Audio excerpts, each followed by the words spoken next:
All right, we're gonna try to make this one quick because it is fucking cold outside. It's Christmas Eve when I'm recording this. I got done work earlier than I expected and decided that I didn't want to go home. I didn't feel like being by myself tonight, so I went and saw a movie that made me very emotional, and that is Darren Aronofsky's The Whale.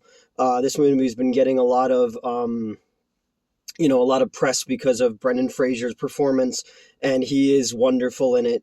We forget, he's done a lot of, he's not just fucking George of the Jungle and what was his character's name in The Mummy, Rick. He's done some amazing stuff, School Ties and Gods and Monsters, which is a movie that people don't talk about enough. Um, and it's also got the Asian woman from The Menu and the HBO Watchmen series, which I loved. Um, and it has the girl who plays Max on Stranger Things, and I was interested how this movie would work. Given that it is about an morbidly obese shut-in, and the whole movie does take place in essentially one room. It plays a lot like a stage play, and it's a series of one acts, and it's all these people coming to terms with mistakes they've made in the past, and I don't think it's going to work for everyone. It is a little disjointed at times. Again, like, because it is a series of, like I said, vignettes, one acts. But Brendan Fraser's performance and in that fat suit could come off silly. Like, he could be Fat Bastard from Austin Powers, but he he he breathes such life into this character, um, that it is really something special. It's about this man who is an online writing teacher. He never lets anyone know what he looks like. He always turns his camera off. He's taken care of by his friend Liz, who's a nurse, and there's a connection between them. And she's an enabler as well. But we come to find out the reason why is because he's the only piece left she has of her brother, who she couldn't save. Um, Brendan Fraser's character fell in love with one of his students, and the student was in a religious sect. I don't know. They kind of play them out like they're a cult almost. And The brother went to study in Africa and South America, like on his missionary work. And when he came back, his father wanted him to marry. The father's in charge of the church. The father is the nurse's the father is the nurse's father. Does that make sense to anybody? And he couldn't take it anymore, and he stopped eating, and Brendan Fraser's character couldn't save him, and he jumped off a bridge and killed himself. And when he killed himself, Brendan Fraser began eating and basically just ate until he could no longer leave his apartment anymore. And he's this sad, pitiful man, who the world looks at and is disgusted by. You have it in Seven when John Doe writes a man, the guy who eats himself to death. He goes, a man that you would, laugh at, and then find your friends to go laugh at him as well. And we don't forget, we forget that these are people, um, um, and in leaving he left his family for this man because he was in love, and he abandoned his daughter when she was 8 years old, who doesn't have any friends, and she's failing out of high school, but he asks the ex-wife about her every time he talks about her because he thinks she's amazing. And he keeps having, whenever he's having chest pains, he has them, a person who's there with him, read him, almost like his mantra, this essay that was written about Moby Dick, Herman Melville's Moby Dick. And that's where the title of the movie The Whale comes from. But it's just all of these people who are doing things to cope with things they can't fix, things that they broke. And this movie hit me hard tonight, man.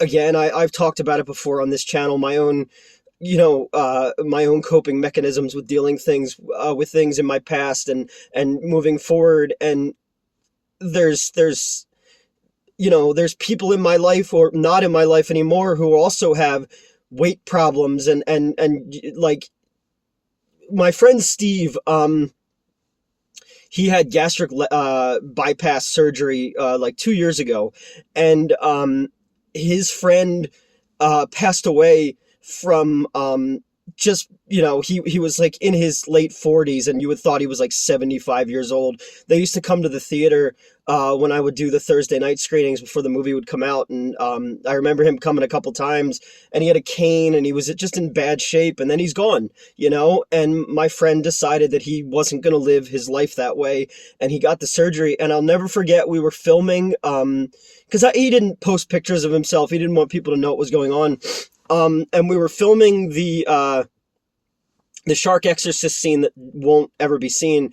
And I remember it was on Tony's birthday.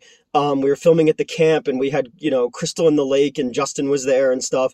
And that was the last thing I ever filmed with those guys. And I remember Steve came over the hill, and I didn't know who it was. Like, I had no idea who this person was. And, and then I was like, oh my God, like, you look in his eyes and it's like, oh, it's Steve, and he seemed so fucking happy, but he also seemed like we only get one, we get one trip around on this thing, and you can't live it like that, and there are people who, who I love, who I've told them, like, please, do something for yourself. So, because once you get to a certain part in your life, like, your body can't do these things anymore. It can't, and seeing this movie opened up a lot of that for me. And, I don't know, it's, people don't want to hear it. People are set in their ways.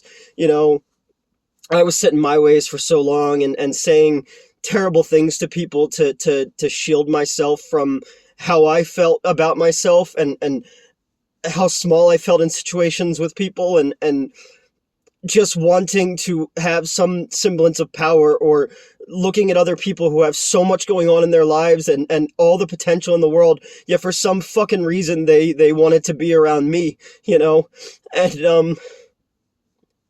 and this movie, just like, it's not his finest movie. It's not, I personally would say The Fountain is my favorite of all of Aronofsky's films.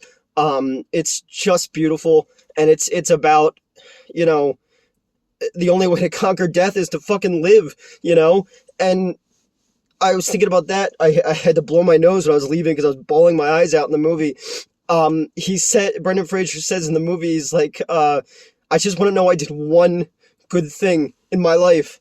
And I've been thinking about that a lot this year. And people say, well, you're getting subs and you're selling scripts. And then there are people who are like, oh, he's a fucking liar, and all that kind of stuff. And, oh, he as my old friend said, I faked my breakdown, and I, and nobody would ever hire him. Well, people have, and it's just like a matter of, I feel like I'm constantly trying to prove myself to people, but also to prove it to me that, I learned my fucking lesson, and that, our past don't dictate our future, and that we can be more than the sum of our mistakes, and that we, and there are certain things in our lives where we can't fix it anymore, in this movie, Brendan Fraser's character's ex-wife comes to him, and there's this, moment where they're talking to each other, and he's wheezing because he's dying. This is it. And, his ex-wife sits next to him and puts her head on his chest, and he puts his arm around her, and she just listens to his heart, and he sounds like shit, but there's this moment where they remember who they were, and I like to believe, going through therapy and going through all this shit, that, like, we meet certain people in our lives, and like I said in the Tusk video about Captain Kirk and Spock, when I cried in that one too, we put, there's a period at the end of the sentence, but we get a sentence with that person, and at certain times, in our quiet times, we can go back to that sentence and go, like, they left an impact in that moment, in that time period, and especially tonight, I get really down on the holidays, and I often just, like, wonder, like, with the people who aren't around anymore, you know, and I'm not just talking about Hack the Movies people or Screenwave people or anything like that, just people in life who've moved on and think of me so differently now.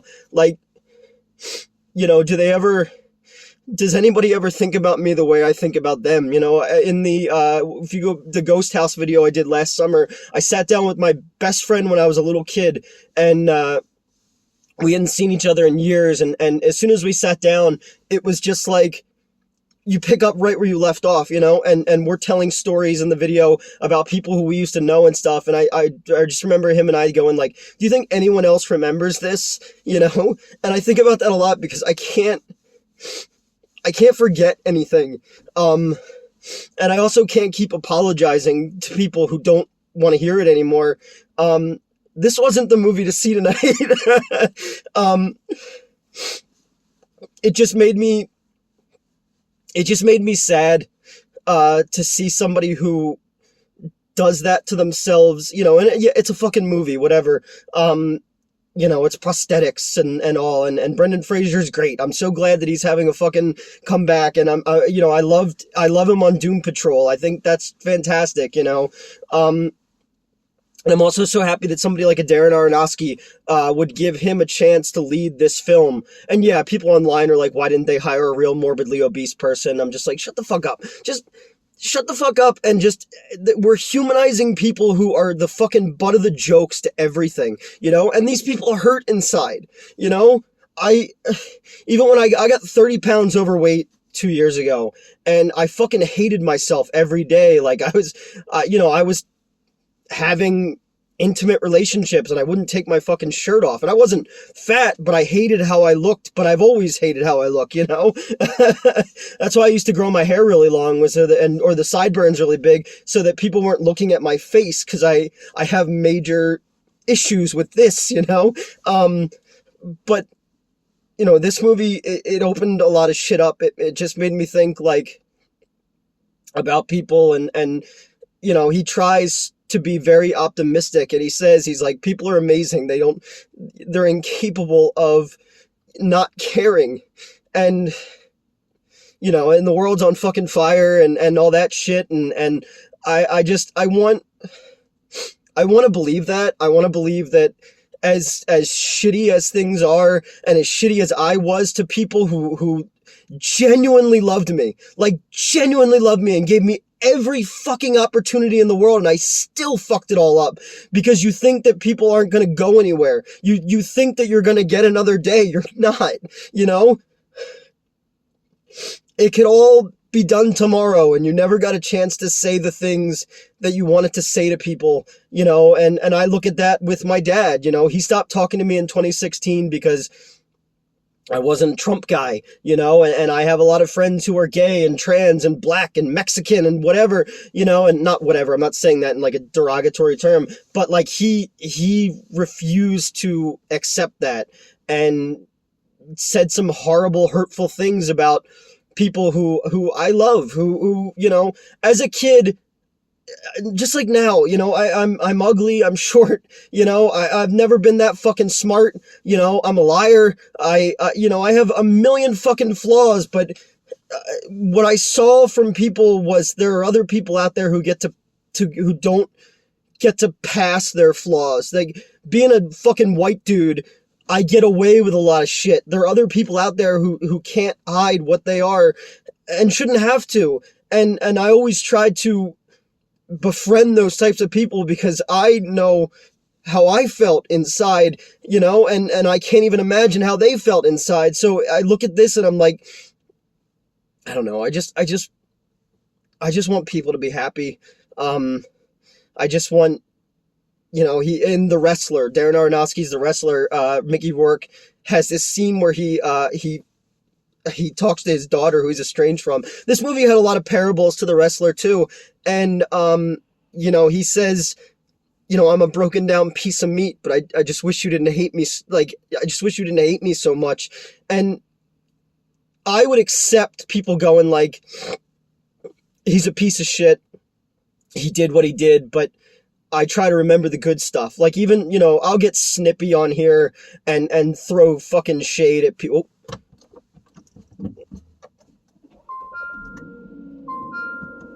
I'll get snippy on here and throw fucking shade at people that I used to work with, and there are things that people did that I upset me and still upset me, and there are reasons why things happened the way they did, but I did the things that I did. I said the things that I said. I lied about things. I didn't check work.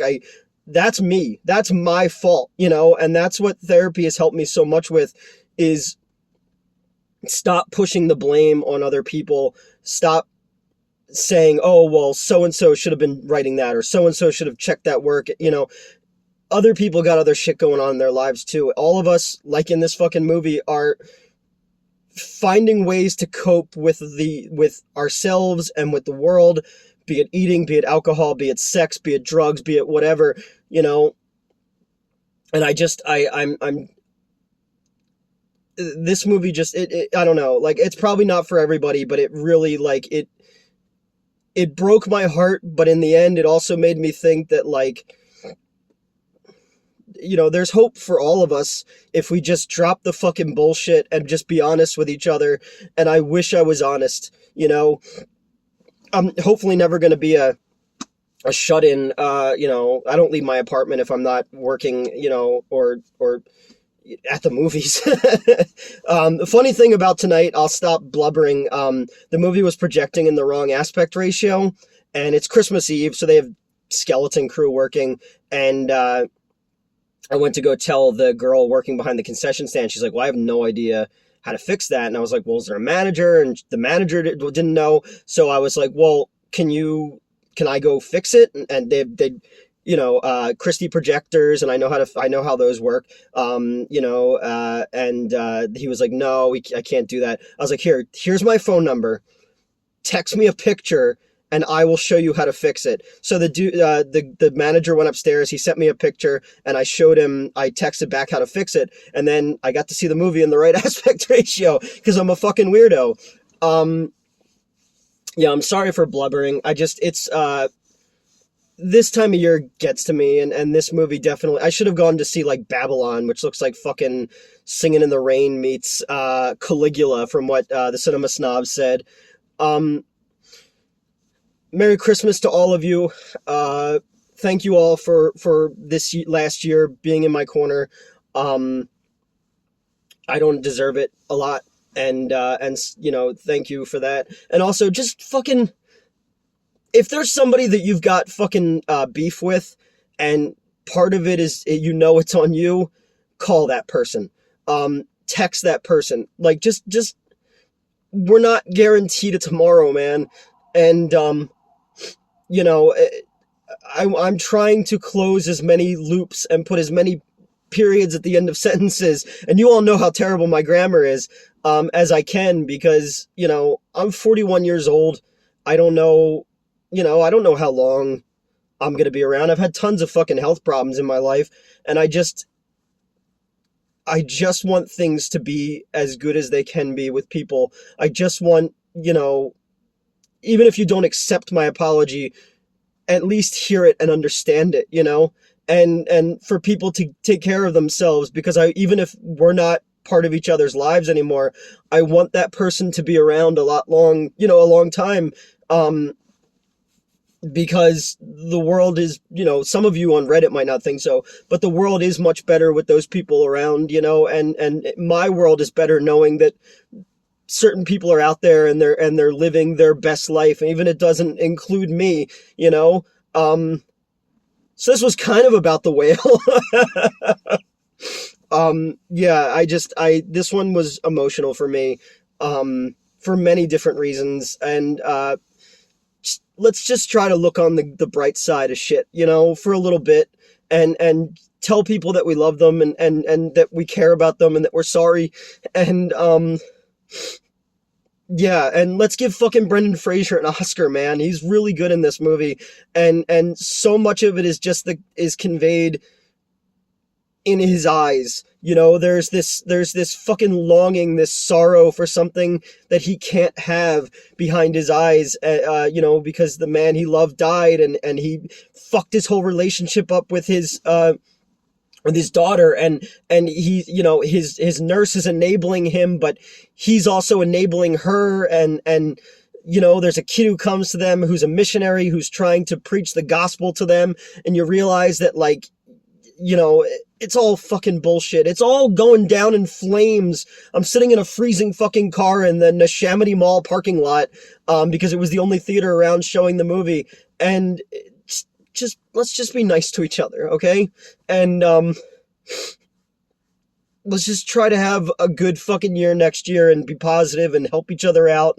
And you know, I got a lot of shit for my Avatar rant, so I'm gonna try not to do that again. You know, but yeah, guys, sorry if I got emotional here. The movie just, it kind of hit a weird fucking chord with me. So, Merry Christmas, Happy Holidays, Happy Kwanzaa, Happy Yule, Happy Christmas, Happy whatever you celebrate. You know, I don't celebrate anything. I celebrate going to the movies by myself on Christmas Eve. But yeah, guys, I'm sorry that I got emotional here. It's just, you know, if any of my fucking ramblings hit you in any way, shape, or form, I would say go check this movie out. You know, it's not a big showy film. It's not, you know, there's not really a 3-act narrative structure. It is a series of scenes where slowly, just like with Bones and all, the story kind of opens up to us. And yeah, I found it to be pretty beautiful. And yeah, I'm gonna go home and hug my cat and kiss her until she runs away from me. All right, well, story of my life. Good night, everybody.